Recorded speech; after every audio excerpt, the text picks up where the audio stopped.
Bienvenue sur le ring, l'ODJ TV Radio, professeur Saïd Moutaoukil.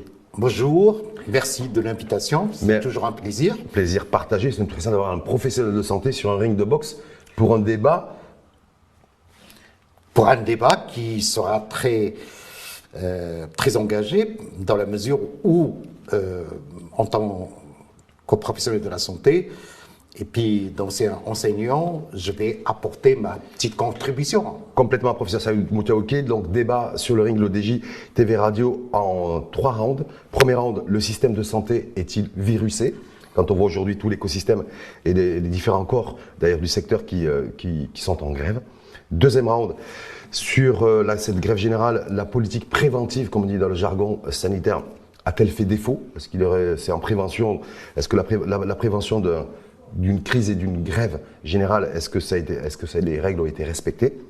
Et enfin, troisième round, comment sortir de cette crise sanitaire? On a connu le Covid, on a connu la pandémie, on a essayé d'une sortie de crise. Là, en l'occurrence, une sortie de crise où il y a les corps enseignants, le corps professoral de santé, et pas que, parce qu'il y a des étudiants également qui sont en grève. Comment on sort de cette crise? Et là aussi, vous nous direz votre avis et point de vue. Premier round, le système de santé est-il virusé? Professeur Saïd Moutaoukil. C'est le moins qu'on puisse dire. Actuellement, il y a un mouvement social qui intéresse le secteur de la santé et ce secteur-là souffre d'un certain nombre de dysfonctionnements qui sont liés à des cumuls de problèmes qu'on a vécu depuis longtemps. Et ce mouvement social tombe dans une période très difficile où on sort de la crise de la Covid avec ses conséquences, où l'inflation qu'on a connue liée à cette crise et aussi le contexte international fait que la contestation sociale s'est placée malgré les promesses qui ont été données par rapport aux responsables, par rapport à la problématique de la santé.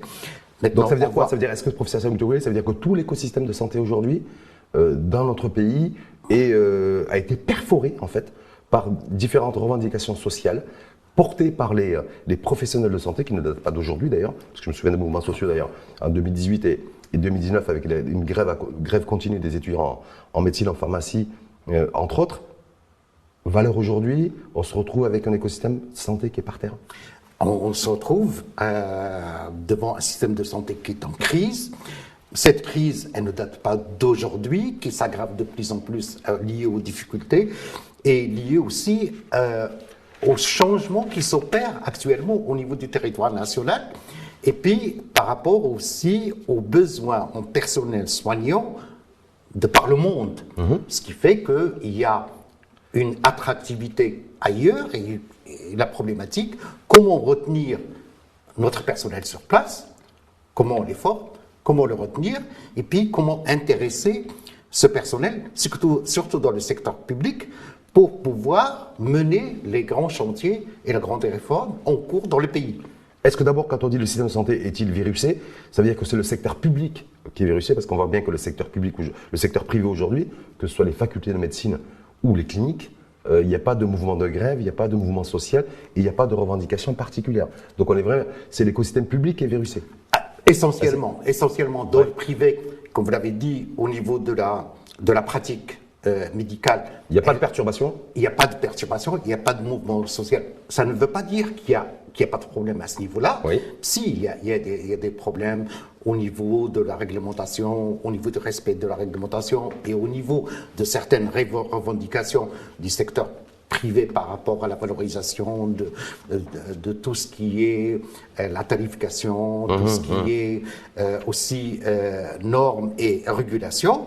Mais dans le secteur public, c'est là où la crise elle est beaucoup plus importante parce que on a un secteur public qui souffre depuis des mots MAX depuis longtemps, ça a été corroboré dans des rapports du Conseil de l'économique et social et d'autres instances. Mais on a l'impression que les problèmes s'accumulent et qu'on n'arrive pas à voir le bout du tunnel. Juste professeur Saïd Moutaoukil, parce que vous avez été, je le rappelle, entre autres, ancien directeur de la faculté de médecine de Casablanca et également chef de service au CHU de Casablanca. Je rappelle que vous êtes vous spécialiste en tout cas dans tout ce qui touche l'anesthésie et la réanimation. Est-ce que considérez-vous, une question très directe, que les revendications aujourd'hui, de la part des infirmiers, de la part des techniciens de santé, de la part du personnel administratif rattaché aux hôpitaux ou aux autres centres de soins publics, de la part des étudiants en pharmacie et en médecine, est-ce qu'elles sont légitimes? Mais bien sûr, il y a une certaine légitimité à ces revendications, et il y a aussi un brouillard dans les esprits quant aux réformes en cours. Il y a des angoisses légitimes qui s'expriment, et on a l'impression qu'il y a un défaut pédagogique pour accompagner ces changements-là. Quand on sait que quand on a, dans un pays, on instaure des changements, il y a naturellement la résistance au changement. Mais je crois que ce personnel qui a été excellent au cours de la gestion de la crise de la Covid qui nous a paralysés pendant 2 ans, et c'est ce personnel dans le secteur public, personnel soignant ou administratif ou technique, qui a permis au Maroc cette résilience et d'avoir les résultats qu'on sait. Et maintenant, on demande à ce personnel de s'engager dans la réussite de ce projet sociétal. De l'État social. De l'État social. Justement, est-ce que l'État social aujourd'hui se retrouve sur une jambe et non plus sur 2 jambes aujourd'hui, quand on sait que le secteur de la santé, aux côtés de celui de l'éducation, c'est les 2 secteurs qui portent un État social, qui portent l'État social chez nous. Est-ce que le fait d'avoir aujourd'hui tout l'écosystème de santé publique qui soit virusé, en tout cas, c'est tout le monde et tous les corps se sont mobilisés, toutes les centrales syndicales se sont mobilisées aussi pour appeler à des grèves générales. On est sur 2 jours par semaine depuis cette semaine. Est-ce que ça met un coup d'arrêt à la mise en marche et la mise en route de l'État social? Ça pose beaucoup plus des contraintes. Ça ne va pas être l'arrêt, parce qu'on ne va pas vers une politique suicidaire. Ce que les professionnels demandent, c'est de s'asseoir avec les responsables, de revoir le tableau des revendications. Mais ils se sont vus déjà, puis ils se sont vus plusieurs fois. Oui, mais... Ça, c'est oui, mais Est-ce que c'est les échanges et les dialogues stériles qu'il y a eu jusqu'à présent? C'est ça qu'il faut considérer? Quand il y a un mouvement social, c'est qu'il y a des difficultés de mener des dialogues avec les responsables. Et ça, c'est un fait. Et puis, quand on mène un dialogue social, à ce niveau-là, vous avez les partenaires sociaux qui sont les syndicats, et puis vous avez l'apparition de ce phénomène nouveau au niveau du territoire national et ailleurs, c'est ce qu'on appelle le phénomène des coordinations. Oui, on les a vus d'ailleurs qui ont été dominants et qui ont pesé lors de la grève des enseignants. Exactement. Et là, c'est plutôt les syndicats. C'est pas les coordinations. Là, oui, mais derrière aussi, il y a les coordinations. Et il faut que les négociations commencent le plus rapidement possible avec les syndicats pour que ces syndicats puissent avoir leur crédibilité, de les aider à rester comme interlocuteur principal avant qu'ils soient dépassés par... Donc vous dites il y a urgence, il faut continuer, il faut se reconnecter et relancer le dialogue avec les syndicats, parce qu'il serait possible que demain apparaissent des coordinations et qu'on bascule vers un écosystème identique à celui de la grève des enseignants. C'est ça qu'en fait vous êtes en train de dire. C'est éviter d'arriver au blocage, et puis quand on va dans un système de réforme avec des performances attendues, et remarquez que on parle de l'État social et on parle aussi du secteur de la santé, c'est la volonté exprimée au plus haut niveau de l'État. C'est la première fois qu'on parle de manière directe de l'État social, et puis qu'on parle aussi de la couverture médicale et de la réforme. Et le personnel soignant, médical, non médical, de soins administratifs, il est capital dans la réussite de tel système. On ne peut pas réussir sans le personnel soignant. On va en parler au 2e round, donc cette grève générale. Politique préventive, est-ce qu'elle a fait défaut? Très souvent, effectivement, en santé, on dit que si on arrive, quand un pays est performant en matière de prévention sanitaire et médicale, il fait des économies en matière de gestion de soins médicaux prodigués. C'est chiffrable. Est-ce que dans la situation dans laquelle nous sommes aujourd'hui de grève générale, grève nationale dans les régions, dans les provinces, du corps médical, est-ce que la politique préventive a manqué à l'appel? Alors quand on dit politique préventive, c'est-à-dire que c'est comment on a engagé les anticiper en fait. Comment on a engagé les dialogues, et puis quand on a réfléchi à lancer ces grandes réformes, on s'attendait aussi, les responsables doivent s'attendre à des difficultés avec les partenaires sociaux. Est-ce que ce dialogue et ces discussions préliminaires n'ont pas été faites? Je ne pense pas, parce que... Apparemment, ils ont été faites. Ils ont été faites. En décembre, ils ont été faites au mois de janvier. Et dès le lancement de la nouvelle réforme au niveau sanitaire, moi je ne représente que moi-même à ce niveau-là, que les responsables du ministère de la Santé ils ont dialogué avec les grandes centrales syndicales à ce niveau-là. Et maintenant, ils ont trouvé un accord. Il y a un accord qui a été trouvé le 23 janvier dernier. Et actuellement, on est au niveau du caractère sectoriel. C'est-à-dire les grandes syndicales ont donné leur feu vert. Et maintenant, on est en train de discuter avec les syndicats du secteur de la santé. C'est-à-dire des infirmiers, des infirmiers, des médecins, enfin il y a tout le package. Et c'est à ce niveau-là qu'on rencontre qu'on a des difficultés. Et pourquoi on a des difficultés? Et ça c'était prévisible sinon? Certainement parce qu'on va changer aussi de statut. Oui. Et quand on parle par exemple les groupements sanitaires, les GST, implicitement ça va provoquer des changements de statut au niveau du personnel. Ce personnel, c'est-à-dire ils n'auront plus le statut de la fonction publique? Si, on va avoir ils auront un statut particulier qui sera reconnu par la loi marocaine. Et ça soulève des hésitations, des peurs, des angoisses. Mais en même temps, professeur, le 23 janvier 2024, pour être très précis, il y a un accord qui a été trouvé, signé avec procès-verbaux à l'appui entre le gouvernement représenté par le ministre de la Santé, Khaled Etaleb, et les représentants des différentes centrales syndicales. Oui. Avec l'augmentation d'ailleurs qui avait été annoncée, l'augmentation générale pour les infirmiers, les cadres infirmiers, les techniciens de santé, les assistants infirmiers et préparateurs, 2500 dirhams net par mois. Les centrales syndicales à l'époque réclamaient 3000 dirhams. Le gouvernement était prêt à donner 800 dirhams par mois net. Ils sont arrivés à cet accord le 23 janvier, 2500 dirhams net par mois. Depuis le 23 janvier. Il y a d'autres aussi, les professionnels de santé, ceux aussi qui encadrent les étudiants en médecine, en pharmacie, et eux aussi ont vu leur rémunération revalorisée. On se retrouve aujourd'hui, ça fait plus d'un mois, un mois et demi. Apparemment, cet accord, c'est le non-respect de cet accord que dénoncent les centrales syndicales.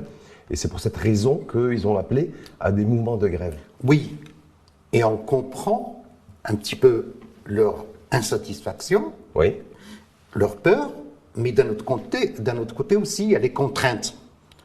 Les contraintes pour l'État, des contraintes budgétaires pour l'État, parce qu'il y a un accord qui a été signé, on est bien d'accord. Oui, il y a un accord. Est-ce que vous trouvez légitime, professeur Saïd Boutaoukil, qu'au bout de 5-6 semaines, accord signé le 23 avril, on est début mars, on est bien d'accord, est-ce que vous trouvez-vous légitime que le gouvernement n'ait pas acté, en tout cas, et matérialisé cette augmentation générale des salaires qu'il avait promis aux centrales syndicales le 23 janvier? Je n'ai pas les éléments de réponse de la part de... Les centrales syndicales disent pour l'instant, depuis le 23 janvier, on n'a pas eu de retour. Voilà, c'est ce que disent. Donc, c'est qu'il y a une rupture, certainement, du dialogue social à ce niveau-là.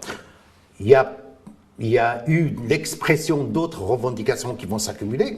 Et on l'a vu aussi dans la gestion de la crise de l'enseignement. Ça a commencé par des engagements qui n'ont pas été respectés. Et puis, et là, on est dans la même configuration, là? Mais bien sûr, on est en train de nous approcher de cette configuration, et j'espère, parce que le secteur de la santé et de l'enseignement, on n'a pas le droit aussi à beaucoup de pertes de temps, et on n'a pas le droit aussi à l'erreur.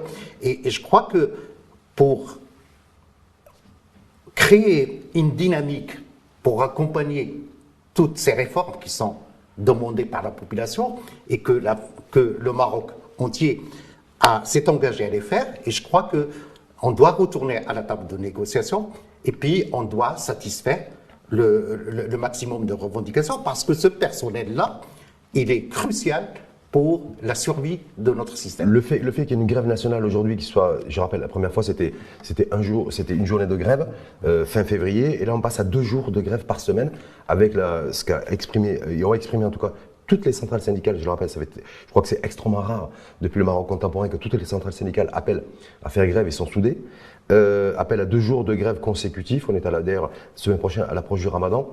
Est-ce qu'il n'y a pas la crainte selon vous d'un durcissement de ce mouvement s'il n'y a pas de réponse ou en tout cas de prise de parole de l'exécutif et du ministère de la Santé dans ce sens? Quand on commence avec des grèves perlées comme ça va aller crescendo si on n'arrête pas le processus par une reprise de dialogue, par une satisfaction de la majorité un petit peu de revendications. Et puis, on risque d'aller vers une radicalisation.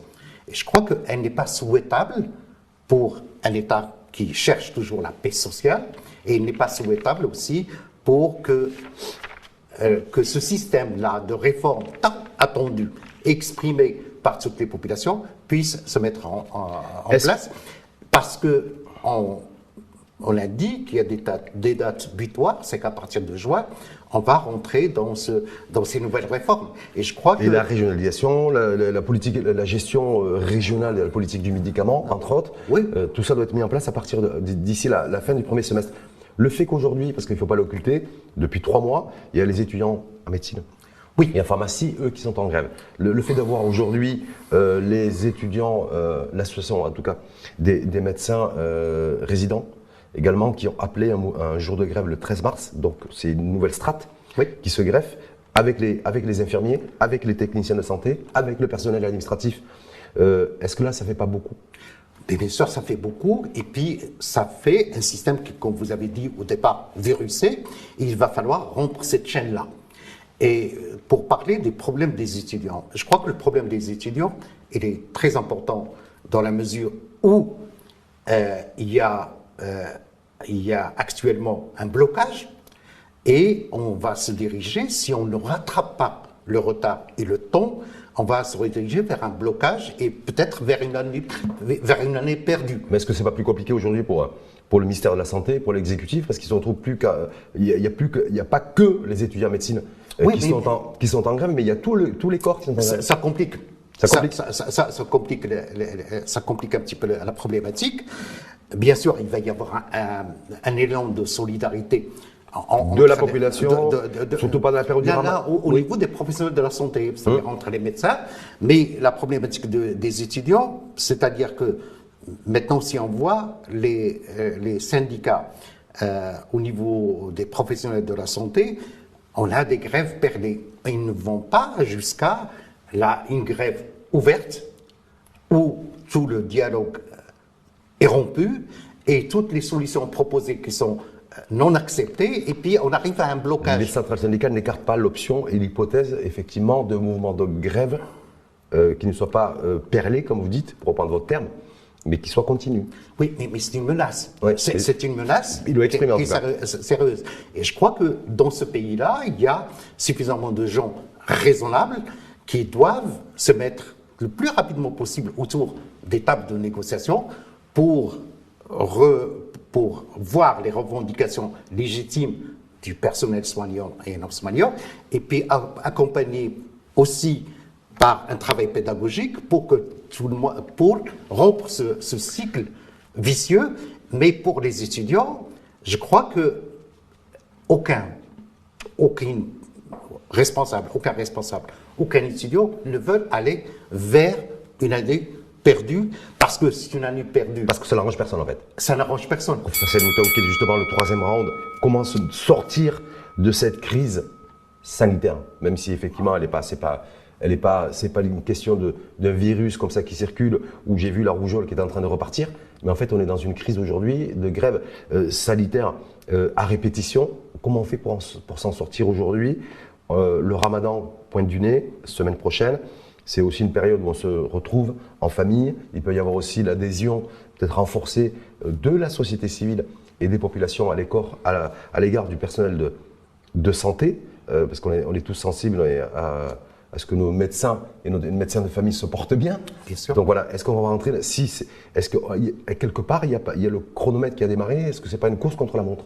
Mais bien sûr, on sait que le Maroc souffre d'une pénurie en matériel, en ressources humaines, oui, dans le secteur de la santé, et qu'on doit accélérer la formation des médecins, mais on doit aussi rendre le métier de soignant dans nos secteurs publics attractif. D'où la légitimité un petit peu des revendications. Et il faut reprendre le dialogue, et il faut qu'il y ait un travail pédagogique pour que ces partenaires sociaux restent crédibles et pour remettre les troupes en marche pour construire un nouveau système de santé. Par rapport aux étudiants, je crois que... Parce qu'il faut dissocier les deux pour vous. Vous dites, voilà, il y a d'un côté les étudiants en médecine et en pharmacie, donc il y a un traitement, une gestion spécifique. Là, maintenant, c'est que maintenant est rentré dans la danse et dans le bal, plutôt entre guillemets, les médecins résidents et internes, mais plus le corps avec les infirmiers. Oui, mais c'est un tout. Ouais. Mais au niveau des étudiants, ce qui intéresse les étudiants, c'est de prendre leurs cours, de réussir leurs examens, et puis d'avoir une clarté par rapport à leur avenir et par rapport par rapport au système de santé. Mais ce qui est urgent aussi, pour moi en tant qu'enseignant, en tant que père aussi, c'est pour les étudiants, on est dans cette phase de rupture de dialogue entre les étudiants et le ministère. Et je crois que... Avec les deux ministères d'ailleurs. Avec les deux ministères. Ouais. Et je crois qu'on doit être imaginatif de créer un lien entre les étudiants et entre les responsables. Ce lien serait, on retourne aux structures académiques institutionnelles. Ouais. Dans les facultés de médecine, il y a les enseignants. Il faut que les enseignants reprennent le dialogue avec leurs étudiants, leur expliquent. Et il faut aussi... Encore faut-il que les enseignants ils aient aussi toute l'information. Parce que j'ai rencontré moi les enseignants qui me disent nous on ne sait pas trop aussi où on va. Oui, on ne sait pas trop quoi dire aux étudiants. Donc, mais on a un conseil de fac. Dans chaque établissement, dans chaque faculté de médecine, il y a le conseil de fac, il y a le décanat. Et je crois qu'ils doivent se rapprocher région par région, fac par fac, pour dialoguer avec les étudiants, pour voir un petit peu leurs revendications. Et puis aussi apaiser leur angoisse face au changement. Et puis, est-ce qu'on va rester à bloquer le système de formation dans nos facultés de médecine parce qu'on a besoin de formation de personnel? Tout le monde est d'accord à tout le monde est d'accord là-dessus. Et puis, nous avons des points, il y a des points, si on va vers le blocage, moi j'ai vécu, en étant jeune, en tant qu'étudiant, les conséquences désastreuses sur le plan psychologique, sur le plan social et sur le plan économique d'une année blanche. Moi, je l'ai vécu. C'est-à-dire que, dans un premier temps, on dit on va jusqu'au bout, et puis dans une grève et dans un mouvement social, on n'a pas toujours la satisfaction à 100%. On prend certaines solutions, mais on ne peut pas tout avoir. On ne peut pas tout avoir, et on continue le dialogue, parce que le prix de l'année blanche ou du blocage, c'est un prix qui est énorme pour la santé pour la santé et pour le système sanitaire que nous voulons construire, et puis pour l'avenir des étudiants, parce que les parents, finalement, je ne parle pas du budget de l'État, mais les parents, c'est eux qui soutiennent leurs études. Mais c'est eux qui financent. C'est eux qui financent. Alors que... Ils n'ont pas forcément toujours les moyens. Alors que dans la faculté de médecine privée actuellement autorisée qui donne des cours, les gens ont accepté les 6 ans et ça se passe sans grève. Donc, il y a des... Oui, mais ils n'ont pas le même confort de travail et d'apprentissage. Je sais. C'est-à-dire qu'on ne va pas attendre qu'on ait la satisfaction de toutes les conditions de travail pour pouvoir commencer. Sinon, ça va être dans 10 ans, on aura les meilleures conditions. Or, d'ici là, il va falloir un petit peu s'adapter au système. C'est ce qu'on a, les premières promotions arabo-akaza ont vécu. Professeur Saïd Boutouguil, est-ce que justement la thématique de ce troisième round, comment sortir de la crise sanitaire, est-ce que pour vous aujourd'hui, les conditions sont-elles ou pas réunies pour sortir de cette crise sanitaire, compte tenu que les centrales syndicales, que le personnel de santé du secteur public, y compris des étudiants internes et en médecine et en pharmacie, durcissent le mouvement? On est aujourd'hui au moment où nous débattons, ici sur ce ring l'ODJ, il y a un durcissement des positions. Exactement. Du personnel de santé rattaché au public et des étudiants en pharmacie. Je crois que pour sortir de la crise, maintenant on voit qu'il y a une crise entre les responsables des ministères de la Santé et les centrales syndicales. On a la crise aussi avec les étudiants, et je crois que ce gouvernement, et à sa tête le chef de gouvernement, je crois, et puis la majorité gouvernementale avec sa composante parlementaire, doivent intervenir pour casser un petit peu ce cycle vicieux et pour permettre une reprise, j'allais dire, progressive de la crise, parce que nous avons des échéances qui nous attendent, et c'est des échéances qui sont à court terme, c'est-à-dire mettre en place la réforme du système de santé, bâtir la couverture sociale et l'accès aux soins à une large en définissant l'offre de soins, le panier de soins l'État social, la l'État social, la construction d'un État social mérite beaucoup d'énergie, beaucoup d'efforts et de sacrifices. Et je crois que c'est au niveau du gouvernement et de sa majorité gouvernementale d'aller vers... Ça fait plus de 30 ans, 40 ans, plus de 3-4 décennies, sans vouloir vous vieillir, bien entendu, que vous êtes dans le secteur de la santé. Est-ce que vous avez déjà vécu un mouvement social aussi dur, avec une mobilisation aussi importante que celui-ci, que celui d'aujourd'hui? On en a connu. Plus dur que celui-ci? Oui, on en a connu. Ouais. L'histoire marocaine, on connaît un petit peu l'histoire de la grève générale dans les années 80, avec ses conséquences. Nous, maintenant, on vit quand même dans un climat social apaisé par rapport à la gestion de ces crises-là. C'est-à-dire que les gens manifestent, les gens font grève, la grève elle est respectée, mais au-delà de ça, il faut aboutir à un système qui fonctionne malgré les difficultés et satisfaire un petit peu les besoins du professionnel de la santé. Professeur Saïd Boutengui, dernière question, vous êtes plutôt optimiste ou plutôt pessimiste pour cette sortie de crise? Je suis optimiste. Parce que le pessimisme, ça ne mène à rien. Je crois que c'est l'espoir. Donc vous êtes un optimiste naturel. Naturel. Et je crois que dans ce pays-là, il y a des gens qui sont raisonnables, qui vont finir par dire, allez, on arrête, et puis on reprend le dialogue, et puis on essaie de satisfaire ce qu'on peut, vu les contraintes, satisfaire, et puis bâtir un système durable. Et ne pas forcément monter sur un ring comme vous avez fait aujourd'hui, pour se reconnecter le dialogue et retrouver le chemin de la raison. Exactement. Merci à vous, professeur Saïd Boutengui. La raison, c'est le maître mot. Complètement. Hop. Et puis là, on enfile les gants, comme un professeur, et puis se dire, demain ça ira mieux. Exactement.